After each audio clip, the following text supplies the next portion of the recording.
आज का जो ये लेक्चर है, जो कि मैंने पहले ही कॉमन इडियम्स की एक वीडियो जो है वो अपलोड की थी लेक्चर, आज हम उसका पार्ट 2 जो है उसको डिस्कस करेंगे।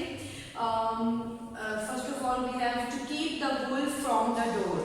इसका मतलब होता है कि बड़ी मुश्किल से जो है ना फाकाकशी से बचना, ठीक है।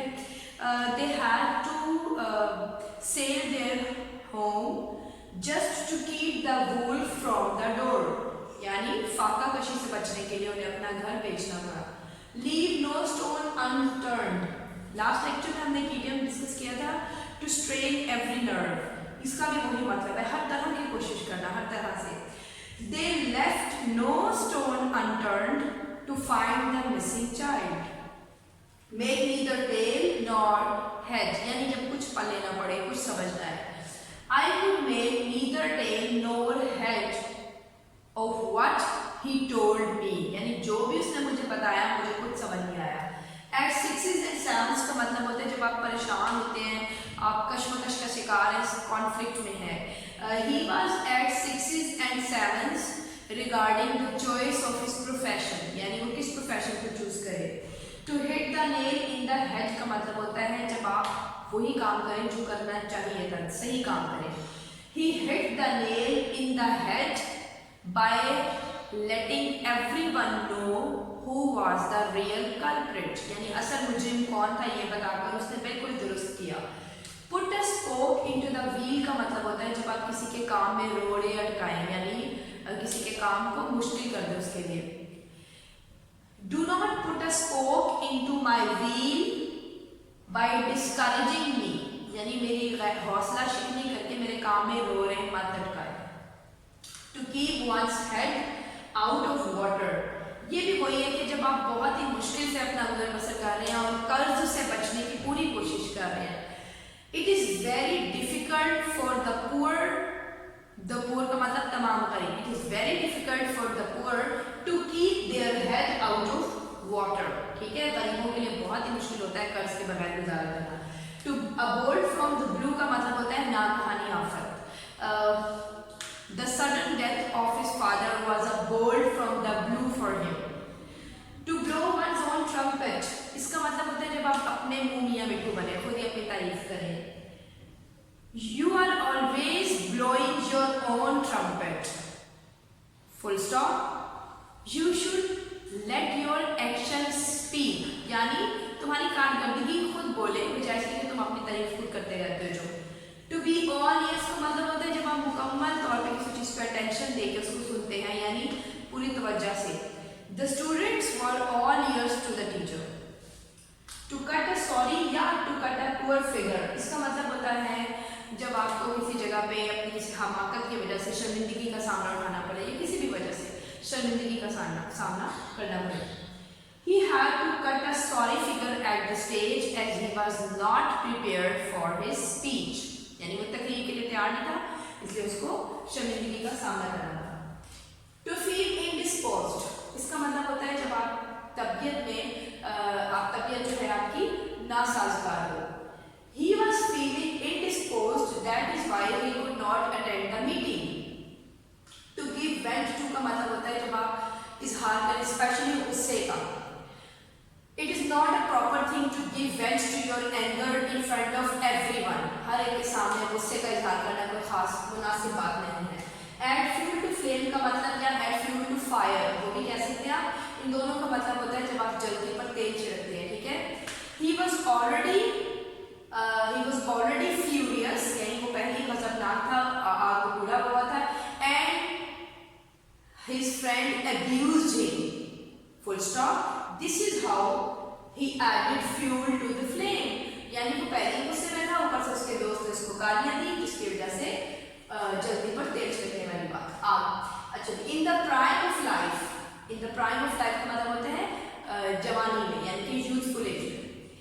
John Keats died in the prime of his life, यानी बिल्कुल जवान मौत थी उसकी जब वो मरा, यानी वो जवानी में फौत हुआ। To follow suit का मतलब होता है किसी की पैरवी करना, नक्शे कदम पे चलना।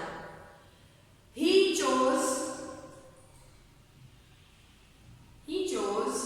BS education and I followed suit, यानी उसने BS education का इंतखाब किया, यानी उसमें एडमिशन नहीं, आप कह दें he got admission in BS education and I followed suit, और मैंने भी यही किया। To go to dogs का मतलब होता है जब कोई चीज तबाह हो जाए, तबाह हाल हो जाए।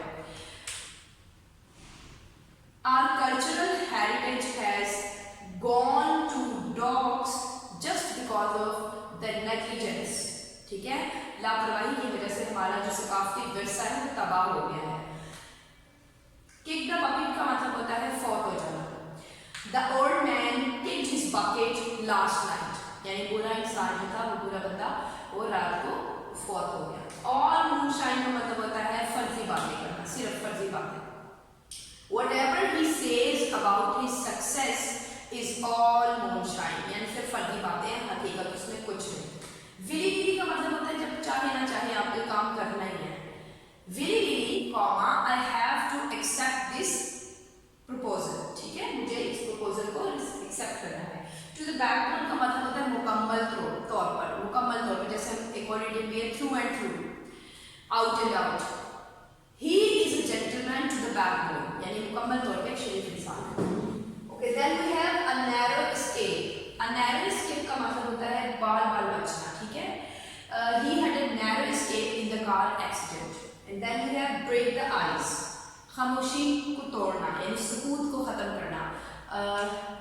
Everyone was silent in the meeting when Ayesha broke the ice, जब वो कुछ बोल पड़ी, ठीक है। कॉक एंड बुल स्टोरी का मतलब होता है झूठी या फर्जी कहानी। Whatever he says about his success is a cock and bull story. Bag and luggage होता है बोरिया बिस्तरा समेत, यानी हर चीज के साथ। He left कराची, कराची से चला गया। बैग एंड बैगेज, अच्छा इसमें आपने विद नहीं लिखना क्योंकि इसके मतलब में ही बोरिया बिस्तरा समेत है, ठीक है, तो विद नहीं लिखेंगे जब सेंटेंस बनाएंगे। बीट अबाउट द बुश का मतलब होता है इधर उधर की हाँकना। Please come to the point and stop beating about the bush, इधर उधर की मत हाँके, सीधी बात पर है। बेटर हाफ कहते हैं बेगम को, बीवी को।